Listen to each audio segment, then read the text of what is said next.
My name is Edward O., middle initial, Wilson, and I'm sometimes referred to as E.O. Wilson. We biologists recollect, too, that E.O. means primitive, like the Eocene. So, in a way, I guess some people think I'm the primitive Wilson, but that doesn't matter. I'm here in the Museum of Comparative Zoology at Harvard University. And this is my desk, and this is a mess.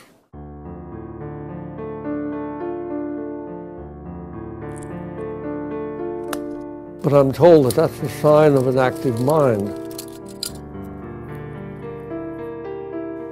I'll be 83 in June, but I don't feel that way because I've just in the last year worked in Ecuador, in Mozambique, and the island country of Vanuatu, studying ants. Plenty of new species.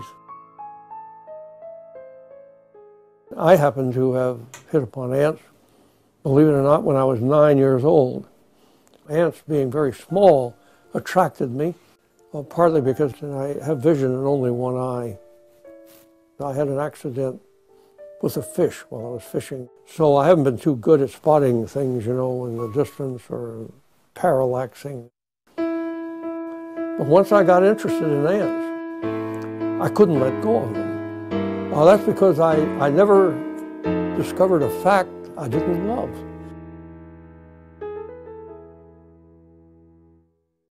And fortunately, this then evolved into a scientific career, which stretches over 60 years now, working on ants. There are 14,000 known species of ants, and I've studied quite a few of them. In fact, I've discovered and given a name, a Latin name, to 450 of them. This is the biggest ant collection in the world. We have perhaps 1 million specimens.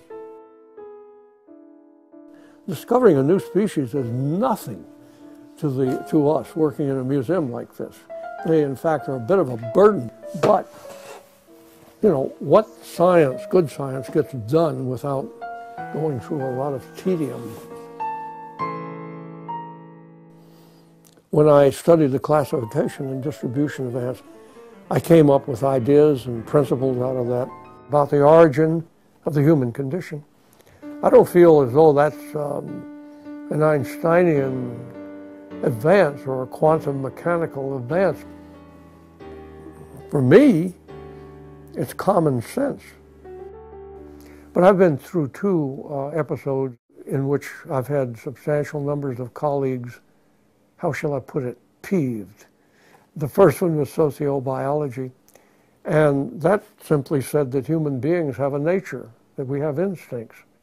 Well, in the 70s, as I discovered, that was not popular among social scientists. In fact, the social scientists generally held the view that everything is determined by culture, history, and the circumstances of the environment in which people grow up. Well, that was manifestly wrong, even in that time. But the second one is much more recent, and that's the one on the subject of kin selection and new ways of approaching the origin of altruism.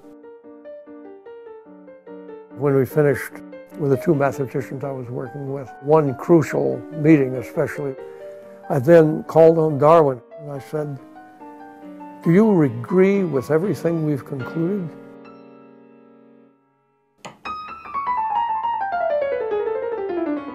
That improved our spirit a great deal. But Schopenhauer put it just right.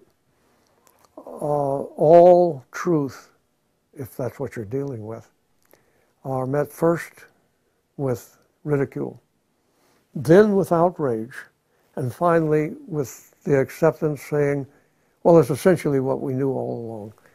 So we're now, I would say, very much in the middle of outrage. But I noticed some of them are entering the next phase. If that's the way it gets settled, that's just fine with me. This is a backwoods fiddle. You know, we're going to lose a lot of Earth's biodiversity. It's almost inevitable. But I'm hoping that we're beginning to wake up. I don't think I'm any different from anyone else. It's just that probably I've studied it more than most people, that is, biodiversity. I've been to more places in the world with rich and fascinating faunas and floras. And I also understand the tremendous power that a natural, unspoiled wilderness can do for human self-understanding and even human self-regard. I was just recently on the island of New Caledonia, and we found the Araucaria forest, which is this ancient forest. It was a Jurassic forest, the real thing. And I thought to myself, that's what we've got to save for the future of humanity, for our spirit, to have a sense of awe about what is left around us that transcends anything we can invent ourselves.